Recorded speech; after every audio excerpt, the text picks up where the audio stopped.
Kansegwakia, Nia Melina Laboucan-Massimo, Nia Nihao Kines Kumtanawao. Thank you for having me today. I would like to thank the Canadian Law Institute for this award and extend my gratitude to all of those who are working hard to address the climate crisis, including my fellow climate champions.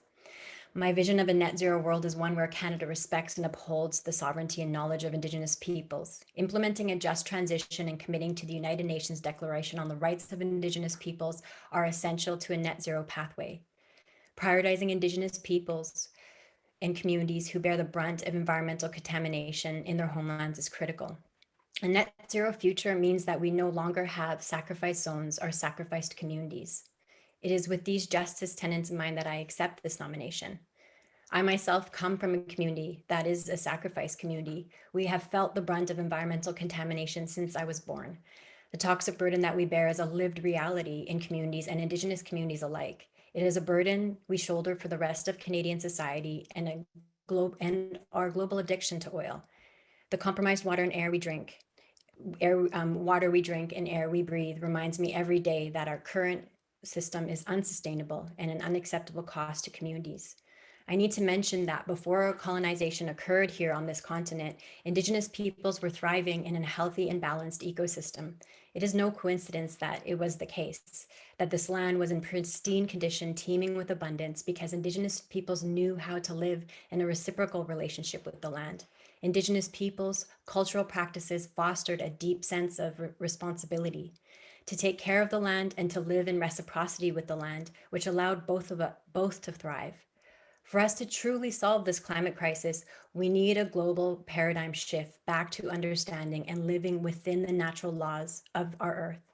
We must relearn how to live in reciprocity with the land. It comes as no surprise, as indicated by our current climate crisis, that humans do not actually have dominion over the earth, nor should they. Our relationship with the natural world cannot be transactional. It cannot be a transactional one because we have seen time and time again this fail.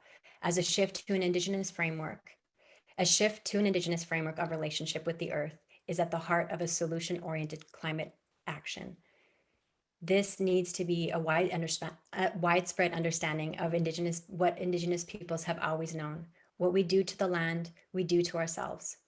Humanity has lost this sacred connection to the earth, and this is why we are now living in an era of consequence.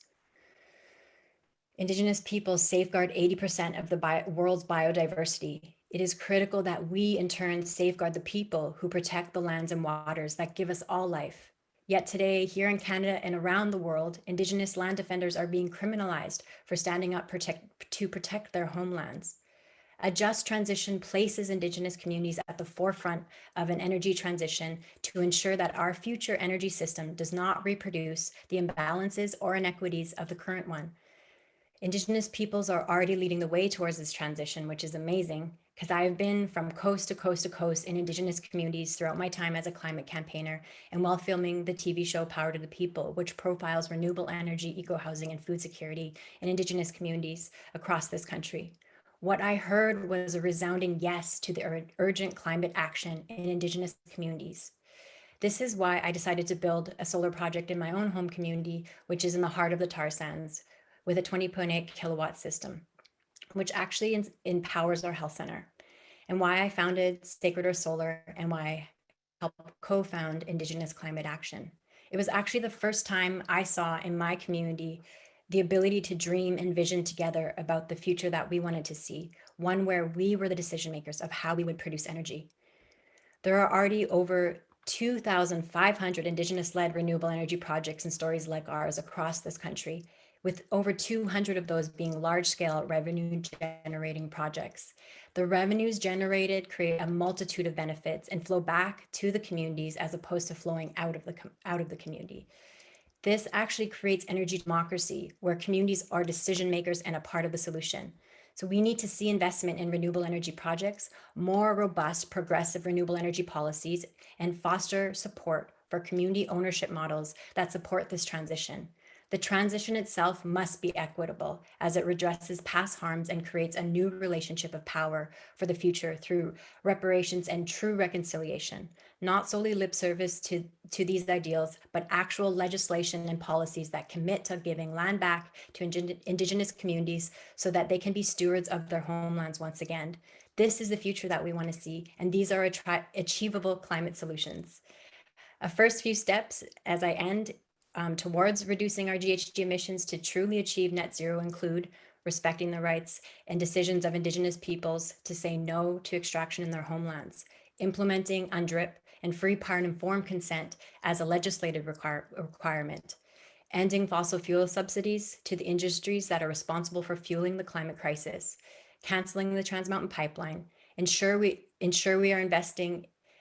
that we are not investing in false solutions of unproven techno fixes, perpetuating the idea that we can burn now and pay later, which also means that we need to halt the expansion of the tar sands. And of course, invest in renewable energy programs and policies that usher in an energy democracy that we need to see. There is no climate justice without Indigenous sovereignty. We can build a brighter future for generations to come, but we must, as human beings, relearn how to live in reciprocity and in sacred relationship with Mother Earth once again. Hi. Thank you.